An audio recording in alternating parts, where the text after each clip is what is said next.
Hello বন্ধুরা, আশা করি তোমরা সবাই ভালো আছো। আজকে জগন্নাথ ধাম পুরীর সুখাভোগ অন্নভোগের গল্প শোনাবো, চলো দেখে নিই। এটা হচ্ছে সুখাভোগ। সুখা অর্থাৎ এটা শুকনো যে প্রসাদ জগন্নাথ দেব বলরাম সুভদ্রার নামে পুজো দেওয়া হয়।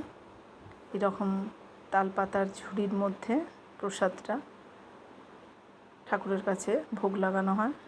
এই ভোগ 1 মাস পর্যন্ত রেখে আপনি আত্মীয় স্বজন বন্ধুবান্ধবকে দিতে পারেন। আর এই যে গজা, এই গজাটা আমি বাইরে থেকে কিছুটা কিনে নিয়েছিলাম। আর এই যে অন্নভোগ, এই অন্নভোগটা আমি পান্ডার সাহায্যেই আমি গ্রহণ করেছিলাম। এর মধ্যে 2 রকমের সবজি, মুগ ডাল, এটা মিষ্টি ভাত, মিষ্টি পোলাও যেটাকে বলে, আর মালপোয়া। এই মালপোয়াগুলো বেশ বড় বড় ছিল। এই সুখাভোগের সঙ্গেও 4-5 পিস মালপোয়া আমাদেরকে দেওয়া হয়েছিল। আমরা ওখানে কিছুটা গ্রহণ করেছি আর আত্মীয় স্বজনের জন্য কিছুটা নিয়ে এসেছিলাম।